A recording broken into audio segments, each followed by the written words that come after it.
Funko, I'm sure you've heard of them, especially if you're a Five Nights at Freddy's fan. Creators of such high quality items like this radioactive Nightmare Freddy Pop, photo negative Glamrock Freddy, and we can't forget about whatever this is. Usually when people talk about Funko's FNAF catalog, it's things like their plushies, mystery minis, or even their 5-inch figure line. However, very little consider the company's contribution to the tabletop scene. I mean, board games have been around for like thousands of years. It's about time Freddy Fazbear's ugly mug was slapped onto one.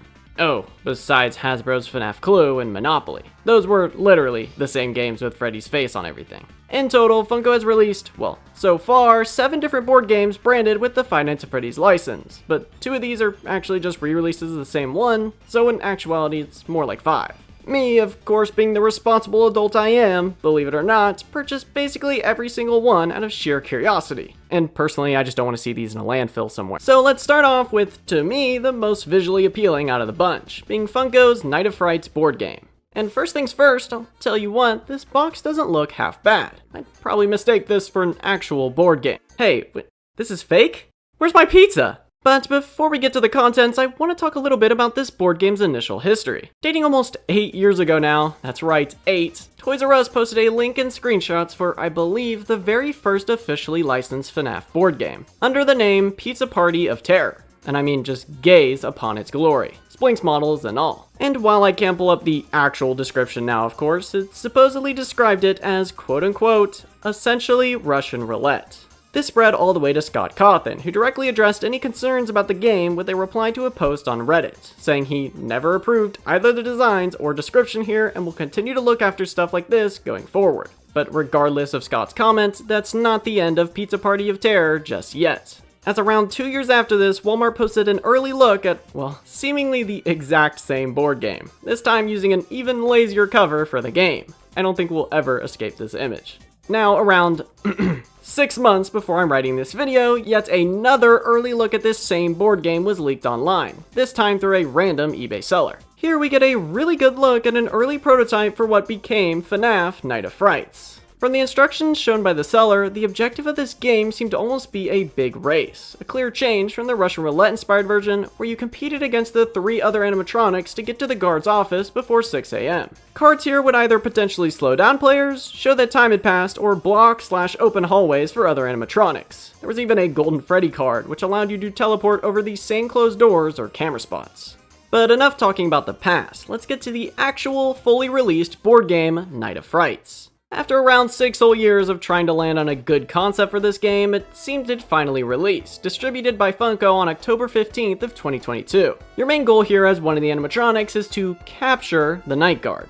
Sounds easy enough, right? Not so fast, eager McBeaver. The entire game focuses on the idea of building your individual scare meter, which can only increase by entering specific rooms and using your obtained items. These items are randomly placed in a specific location after each player's turn, but also consume an action token upon pickup. Action tokens are how you move around the pizzeria, play cards, and like I said before, pick up these same items. Once you feel your scare meter is high enough, entering the guard's office allows you to shake your officially licensed Freddy barf bag up the same amount of times you raised your personal scare meter. If you somehow get the guard token, you win the game. If you don't, get ready to keep playing for a while longer. What gives some players the advantage here is with these action cards. Every player is given 3 at the start of the game, except Freddy, but I'll get into that later. These cards can either give you another item, jump to another room for free, move to the camera's position, swap places with another player, or steal one of their items. There's also a chance that one of these cards has a label that allows you to move the camera around. If your animatronic character is ever in the same room as the security guard, you are only allowed to move away from that specific spot and are unable to pick up items, spend them, or attempt to win the game. But that's not all. One of the more interesting things about this game is actually the animatronics themselves, as they all have different abilities. Freddy's card indicates that he, either at the start of the game or after a potential loss, gets to draw an additional action card from the normal 3 that you're supposed to get. Bonnie's allows him to simply move for free after picking up an item. Chica gets to have her cupcake around, which acts as a free cake item once, and Foxy can just teleport next to the guard's office after consuming an action token. If you hadn't noticed, Bonnie is definitely the standout here.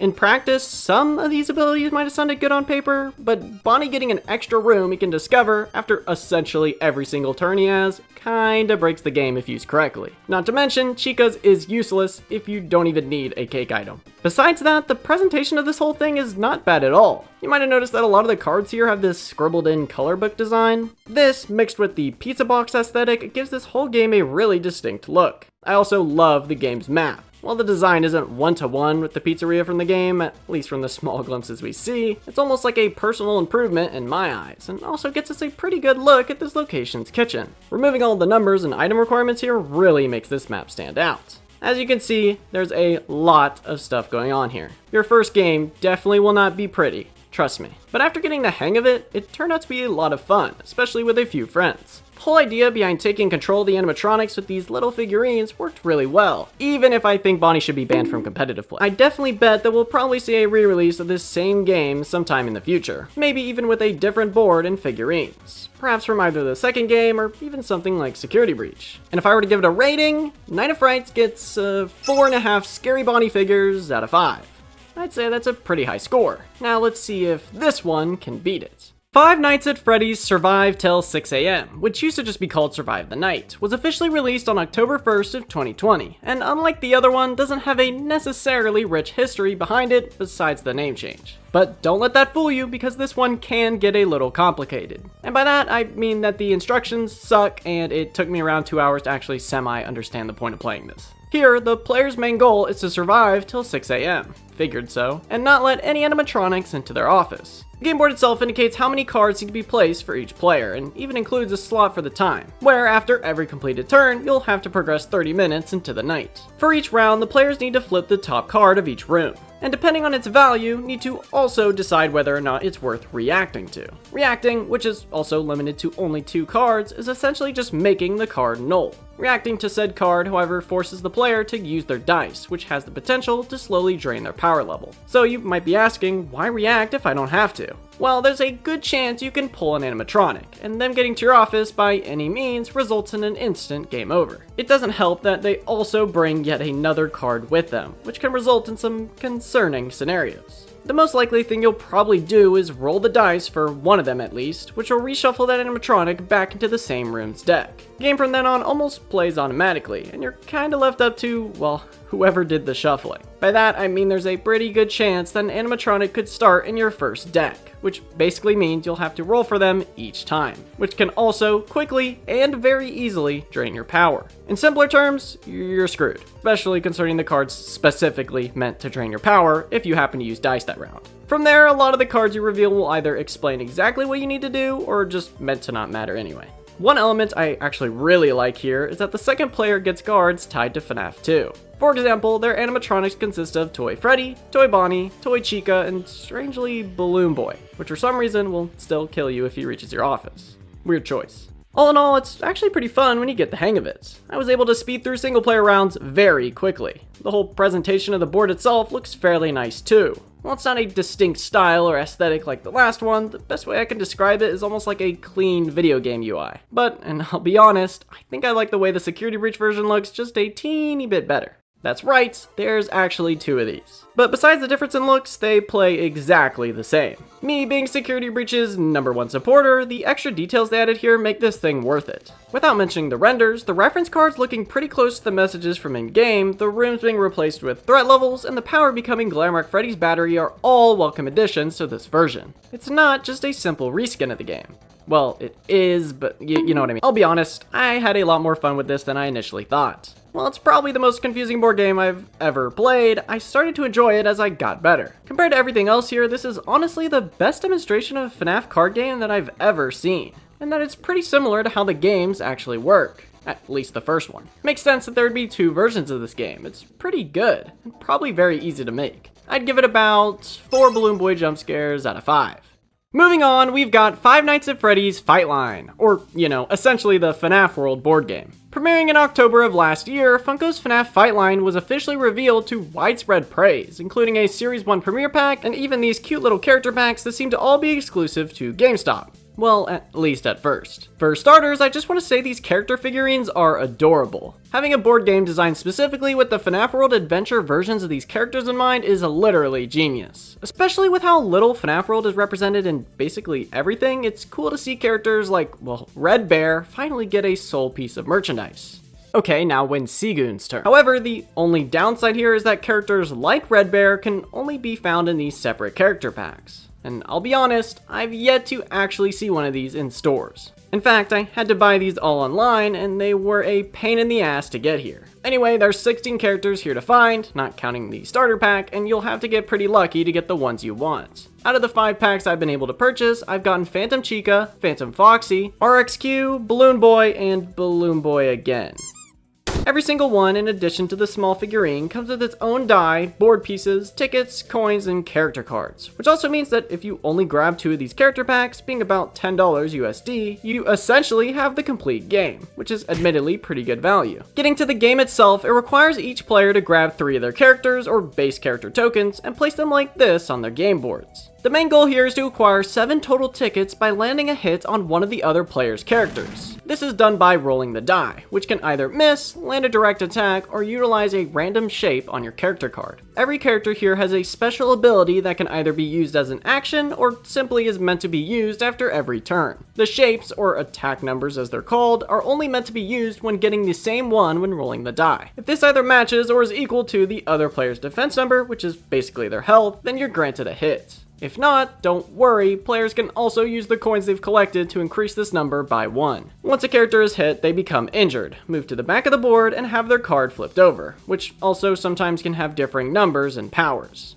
And if you miss, you suck. Here's a coin. On each player's turn, they can take 2 different actions out of these 4, being swapping places with another character, simply taking a coin, using their character action, or attacking with the die. Attacking an uninjured character here grants the player 1 ticket, while an injured character actually grants them 2. And yeah, first 1 to 7 wins. Besides the figurines themselves, I find this game to be kinda run-of-the-mill. While it's pretty fun once you start to get the hang of it, a satisfying win only really depends on whether or not your character's abilities are even good against the other. I also feel that some characters here are just at a disadvantage from the get-go, or otherwise uninspired and kinda lame. Like how Springtrap's missed attacks just injure himself. And if you want the actual good characters, getting every single one is going to cost quite a pretty penny. And I don't mean those. To me, it just seems like an average board game that doesn't really take any liberties by making any actions or moves that are specific to the FNAF series, unlike Night of Frights or even Survive Till 6 AM.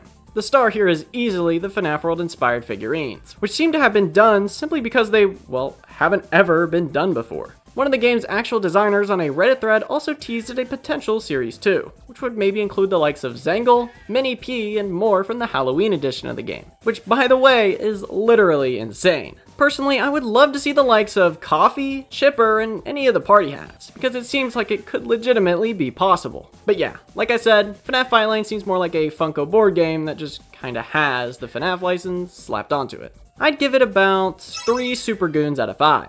Speaking of Funko board games with the FNAF license slapped onto it, here's something wild. This is Funko's actual original board game idea that originated back in 2020, and is licensed to properties such as Disney, Marvel, Nickelodeon, even Five Nights at Freddy's twice. The one I bought is the newest Security Reach version, which is interesting in its own right. As of the time I'm making this video, the only Funko Pops for any Security Reach characters include Sun and Moon, Eclipse, and the shattered versions of Glamrock Chica and Roxy, meaning that the game itself has lots of artwork for Funko Pops of characters that don't even exist yet in real life. And there's also a pretty good chance they probably never will. As all of these Something Wild games have, this one comes with a tiny little Glamrock Freddy Funko Pop that is, funnily enough, just a recolor of Rockstar Freddy. I've had a good chuckle over that one. I'm coming after you. In the game, which I'll remind you is the exact same for every single version, players need to collect 3 power cards to win. This is done by either matching 3 cards of any color with the same number, or 3 cards of the same color with the numbers in some sort of order. Players will continuously draw cards until this happens, and when it eventually does, that player will then claim said power card. With this specific card and the Glamrock Freddy figure next to them, they are able to use specific abilities tied to their card. And really, that's kind of the gist of it. In my opinion, it's really nothing special, but being able to see the specific designs for some of the characters present in Security Breach is kinda cool, I guess. I especially like DJ Music Man here. His whole style really does fit the Funko Pop look. If you're curious, the other version of this game covers the general series' animatronics, who all have pre-existing pop designs already. So I thought this was at least a little more interesting. Hopefully we'll get to see some of these someday, and maybe even a proper Glamrock Freddy Funko Pop, but now thinking about it, I won't hold out anytime soon. I'll give Something Wild 2 DJ Music Man Funko Pop designs out of 5. And last, but certainly not least, is Funko's FNAF Scare in the Box. Oh dear god. The game itself hinges on this Freddy Jack-in-the-Box, and around 8 tokens that can be stored in the box itself. The whole point behind this one, kinda like the games, is to simply not get jump scared. At first, every player needs to crank Freddy at least a full turn. Once a player is out, they take a token and flip it to the Freddy side. The player that didn't get out directly before them also takes a token, but flips this one on the balloon side. Freddy tokens are used exclusively to forcibly make another player crank the box one full turn, and balloon tokens are there for players to simply skip their next turn. Every player can only hold one token, so make sure it counts. And that's basically all there is. After that, just a simple Jack-in-the-Box game. Thing is, something like this actually used to exist a while back, being a board game simply called Five Nights at Freddy's. Distributed by Moose, this game revolved around trying to collect as many of Freddy's pizzas before he'd eventually hit you with a jump scare. I'll be honest, Funko's looks loads better, and that's not saying much. While it was fun to pass around with my friends, it truly doesn't really feel any different from your standard Jack-in-the-Box title. Maybe it's just my FNAF brain talking, but wouldn't this have been so much cooler if it was the actual puppet instead of Freddy here? Not that his inclusion doesn't make any sense, but I think it would have been a slam dunk for both young and older fans of the series, and a great collector's item nonetheless. I feel anything would have been an improvement compared to whatever they did here to make Freddy's design look like whatever this is supposed to look like. Whatever, just yet another missed opportunity for something cool merch-wise. Probably around maybe 1.5 plastic balloon tokens out of 5.